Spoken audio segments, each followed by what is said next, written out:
Self-awareness in horror movies before 1996 was close to non-existent. But the Woodsboro slasher would change the game for the entire genre and reignite a passion for horror movies. This is The 90s Weren't Real, and I want to talk about Scream today. By 1996, horror as a genre was going through a downward spiral. In the 80s, there were great movies such as Poltergeist, A Nightmare on Elm Street, The Shining, The Evil Dead, Friday the 13th, and so many more iconic films. It's safe to say that horror was big business in the 80s. But in the 90s, people were bored of seeing unneeded sequels to movies they had once loved. The overused tropes within horror movies and unoriginality within scripts were quickly diminishing the legacies that those movies from the 80s had created for themselves. Some may even say that history is repeating itself, as we are once more living through the era of unneeded sequels and reboots to certain franchises.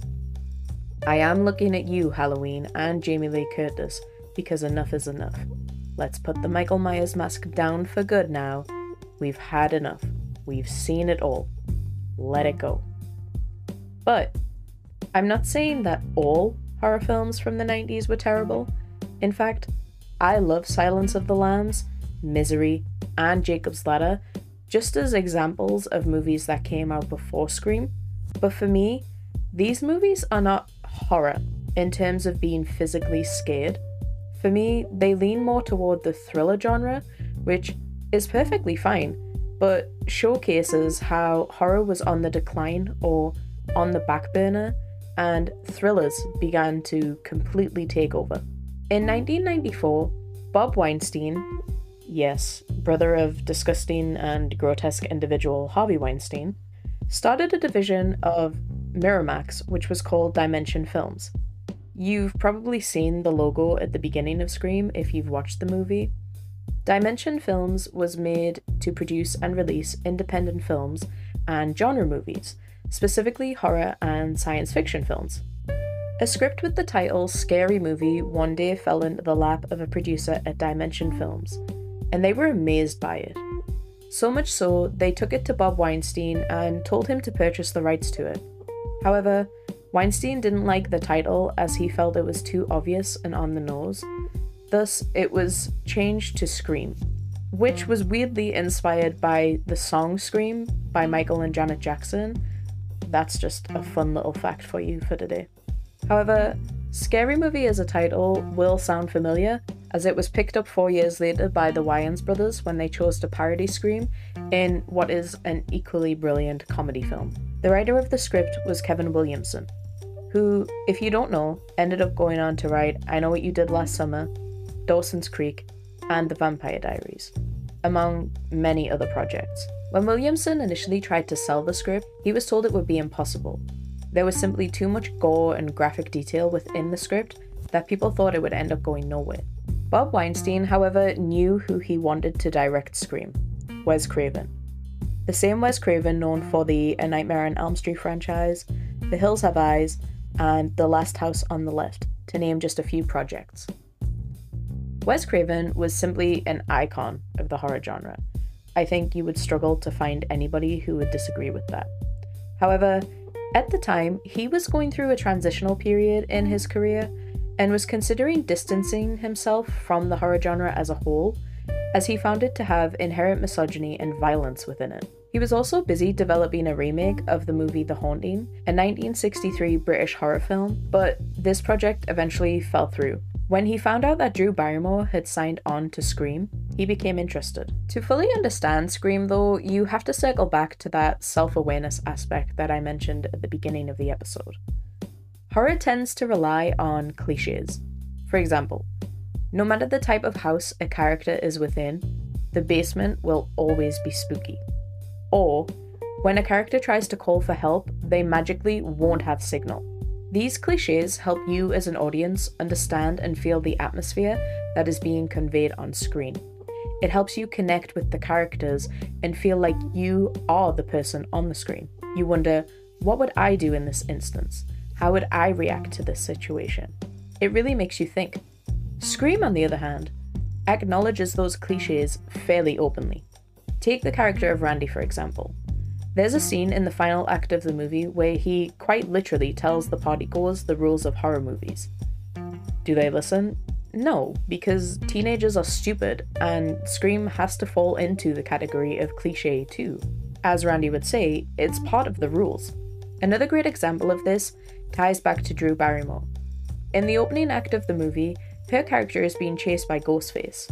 She pauses as she watches her parents' car pull up the driveway, giving Ghostface enough time to leap out and pull her down to the ground.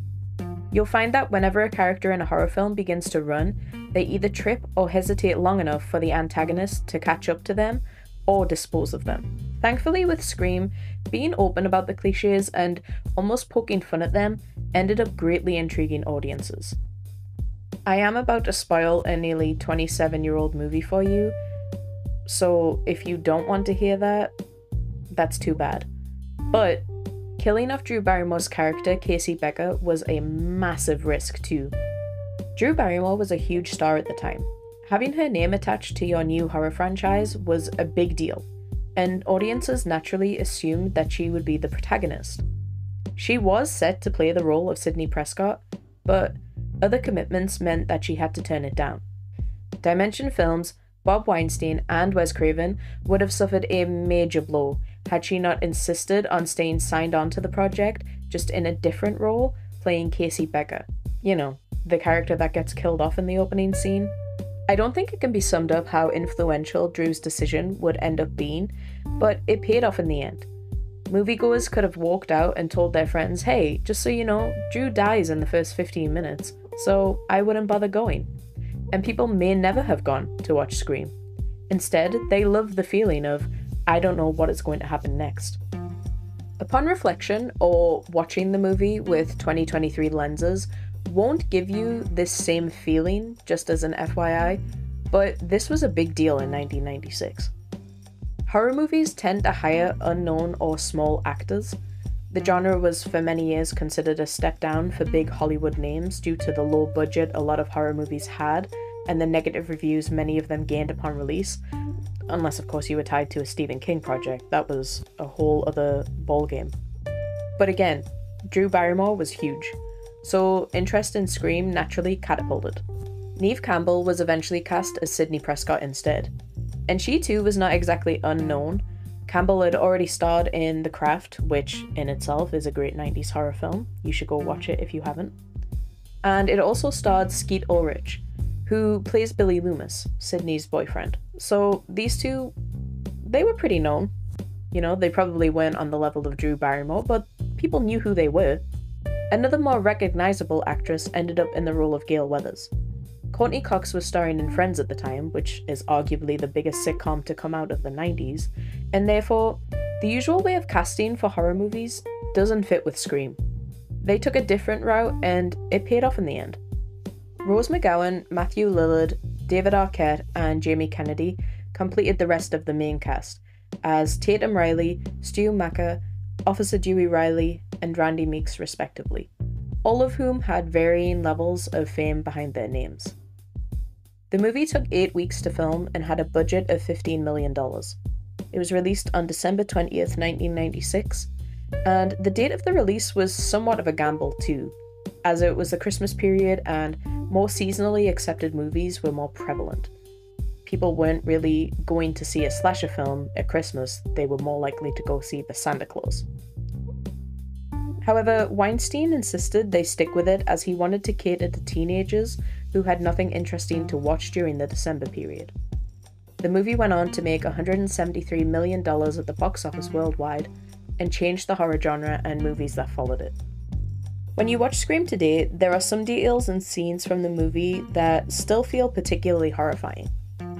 Casey's inability to shout to her parents for help, the telephone call that they have to endure, the thought of a killer deciding whether or not to murder you based on if you can answer their horror trivia, which I've always said that if a Ghostface-like situation happened to me, they would just give up on asking me the questions because either I'd one, know all of the answers to it because I'm a major horror buff, or two, I'd talk for way too long to them that they'd just get fed up and leave.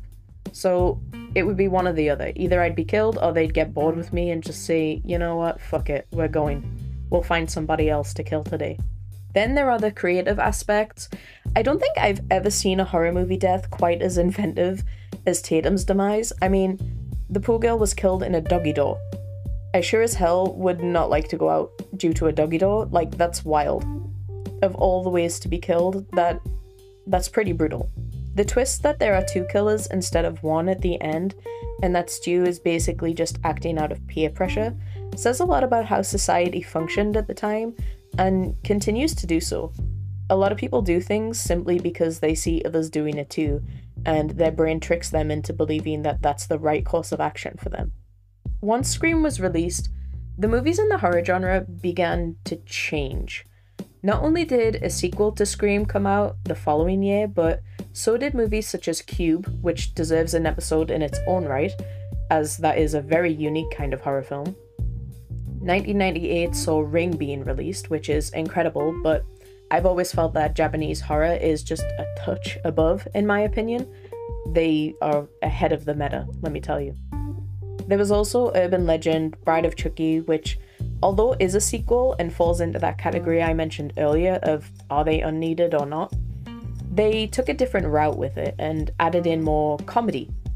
1999 had The Blair Witch Project, which, whether you love it or hate it, it is an original thought. Audition, which is yet another great Japanese horror film, The Sixth Sense, From Dusk Till Dawn, Deep Blue Sea, and many others. It really changed the game for how horror in the late 90s was viewed and made horror big business again. Scream 6 has just been released, and I would be stupid not to mention it. I do think the Scream franchise has run its course, and that might be controversial to say, but it's teetering on the edge of becoming the very thing it attempted to fix back in 1996. I think that if these movies continue, they are only going to ruin the legacy the movies have already built. That should have been clear when the studio chose not to pay Neve Campbell what she is worth to reprise her role as Sidney Prescott. As much as I think Courtney Cox has done very well for herself within this franchise, Scream is Sidney Prescott. She is the franchise. So it sucks to see them let one of the most iconic final girls go from their franchise, but ultimately she knows her worth and wasn't willing to take a step down for another unnecessary sequel. I truly believe she made the right choice in the end. But 1996's Scream is a classic 90s movie that everyone should watch at least once in their lifetime. It has a great cast, it has a great atmosphere, it has a great twist at the end. Obviously, if you've never seen it, I have kind of let the cat out of the bag here for you today, but it's just one of those movies that you go into it and by the end of it, you're like, I have just witnessed something that is brilliant. Is it my favorite horror movie from the 90s? No, probably not. But it did kick open the door for so many great movies that followed after it that I can't not praise it. Because then I probably wouldn't have got the movies that I love that came after Scream. But that's all I've got time for this week. If you haven't seen Scream, go watch it. If you haven't watched The Craft, which I mentioned because of Neve Campbell, go watch that too. I will discuss more 90s films during the course of this podcast, but I really wanted to make Scream the first one just because I love horror movies. I really love what they did to reinvent the genre. And I just want to see more creativity within horror today. I'd love to see less reboots, less sequels, less unoriginality. Kind of like we're back in 1996. I'm just saying. Anyway, I'll see you all next week.